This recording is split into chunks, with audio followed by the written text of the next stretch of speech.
I'm 106 years old. I wake up every morning surprised I'm still here.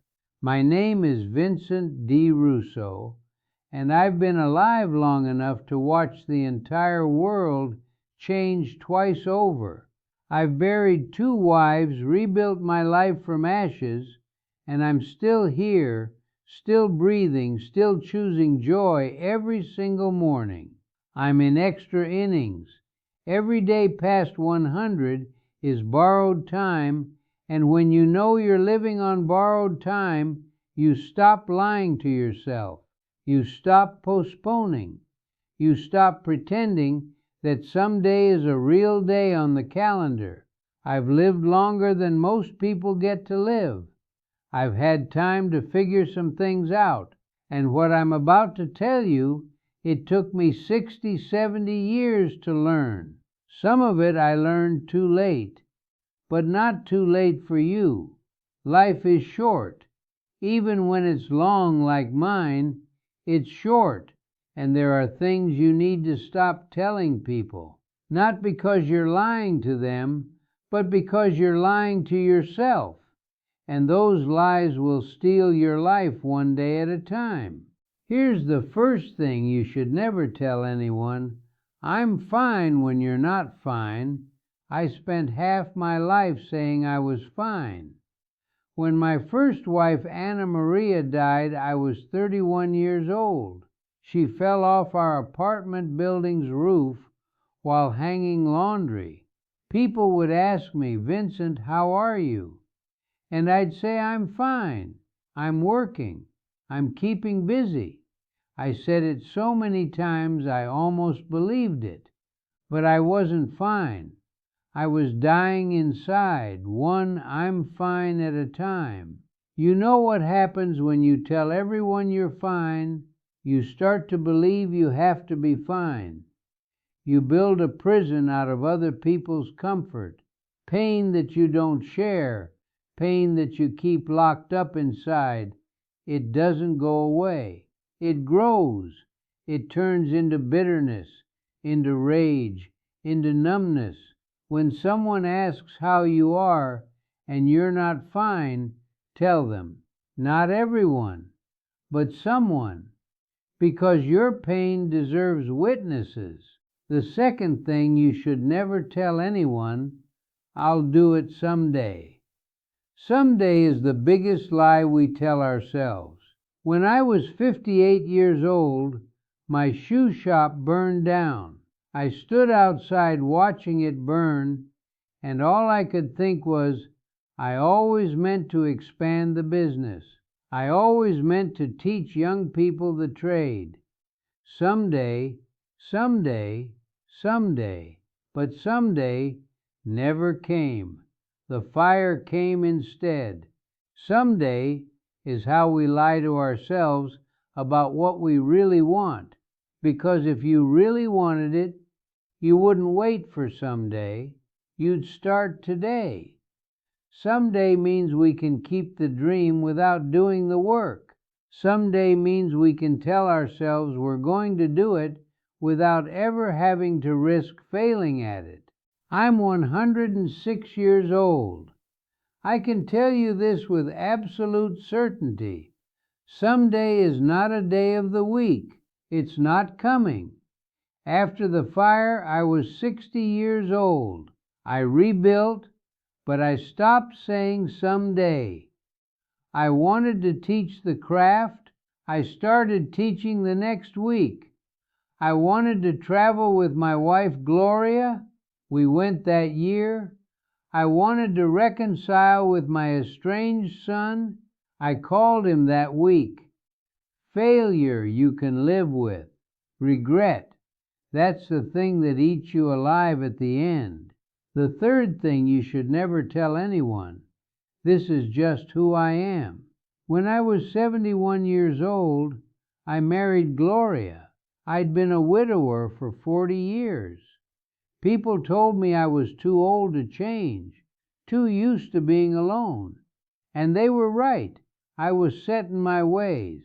But then I met Gloria, and I had a choice. I could say, I'm too old to change, this is just who I am. Or I could choose to become someone new. I chose to become someone who could love again.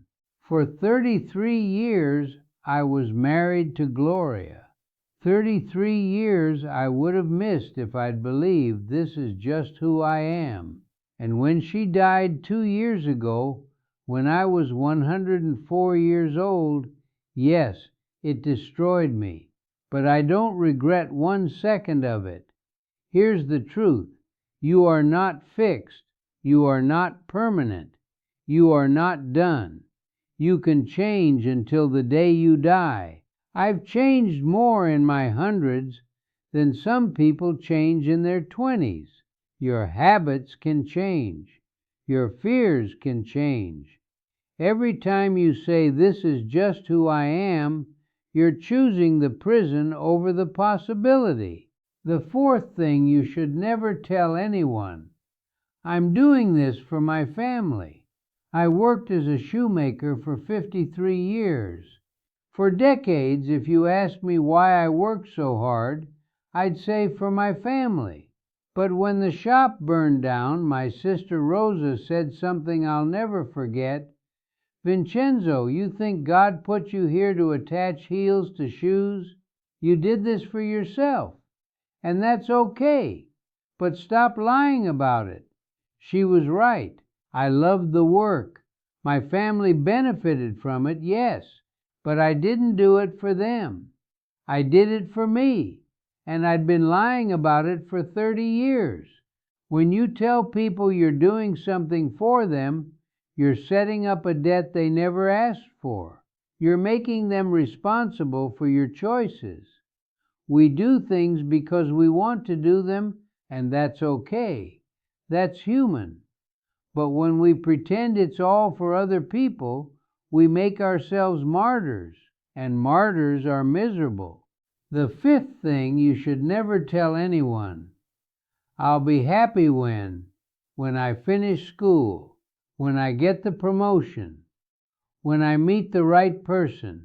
I spent 40 years of my life believing this. After Anna Maria died, I told myself I'd be happy when I got through the grief.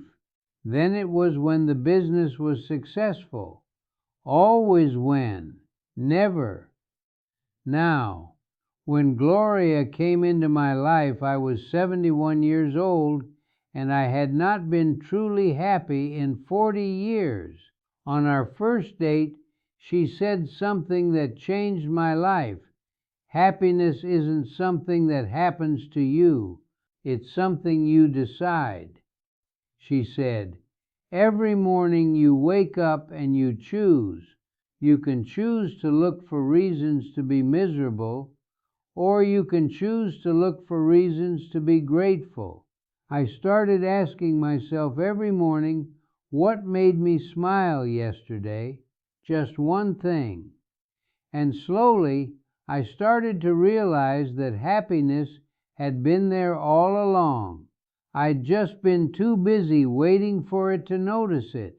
Happiness is a decision you make every single morning. It's not a feeling that descends on you when your circumstances align. It's a practice. When Gloria died in January 2024, I woke up holding her hand. It was still warm. In that moment, I had a choice. I could let the grief destroy me, or I could choose to honor her by staying alive, really alive. Her last words to me were, promise me you won't stop laughing. Every morning since, I choose happiness, not because I feel happy, but because I decide to be happy. The sixth thing you should never tell anyone. I'm too old or I'm too young. I got married at 71. I learned to use email at 83. I reconciled with my son at 91. Every single one of those things, people told me I was too old for, and if I'd listened, I would have missed the best years of my life. Age is just a number. It's not a limitation. Stop using your age as an excuse. You have exactly the amount of time you have, and you can either use it or waste it. When you're on your deathbed, you won't regret the things you tried and failed at. You'll regret the things you never tried because you thought you were too old or too young. The seventh thing you should never tell anyone: I don't need help. After Gloria died, I didn't want to burden anyone. For 6 months I barely ate. I barely slept. I was drowning, and I was telling everyone I was fine. One morning I woke up on the floor. I'd fallen and didn't have the strength to get up. I lay there for 3 hours before my son found me. And my son said, "Dad, you taught me to be strong, but you never taught me that asking for help is strength too." Asking for help is not failure. It's wisdom. It's recognizing that we are not meant to do this life alone. When you refuse help, you're not being strong. You're being stubborn. Don't waste your life pretending you don't need help. We all need help. The strong ones know it. The wise ones ask for it. Every one of these lies is the same fear. Fear of being seen. Fear of being seen. Fear of failing. Fear of living. And I'm telling you this because I'm 106 years old and I don't have time to be afraid anymore. And neither do you. You think you have time, but you don't know that. Life doesn't wait for you to be ready. So here's what I want you to do. Every morning ask yourself what made you smile yesterday. Write down 3 things you're saving for someday, and start one this month. Make a list of everything that makes you feel alive. That's your purpose. Call someone you've been putting off. I'm Vincent D. Russo. I've loved and lost. I've built and watched it burn. I've been broken and put myself back together. And what I've learned is this: life is short. Bitterness is a choice, and joy is a choice. You're dead living you're living. Grief is proof you loved. Change is always possible. Stop telling yourself you're fine when you're not. Stop waiting for someday. Stop hiding behind "this is just who I am." Stop postponing happiness. Stop using age as an excuse. Stop refusing help. Be real. Be brave enough to want things and admit you want them. Be brave enough to choose joy even when joy seems impossible. When Gloria died, I thought I was done. But then the sun came up, and I smelled coffee brewing. And I remembered a joke she used to tell, and I laughed. This is what she meant. Keep laughing. Keep finding the joy. Promise yourself that you won't wait for someday. Promise yourself that you'll be real. Promise yourself that you'll choose joy. You don't get these days back. Every day you spend hiding, postponing, pretending, that's a day you can't get back. Promise me you won't stop laughing. I promised her, and I'm keeping that promise. Now you promise yourself. I'm Vincent D. Russo. I'm 106 years old. I'm in extra innings, and I'm still choosing joy, still believing that life is worth living all the way to the end. Now go. Go live your life. Not someday. Now. Ciao.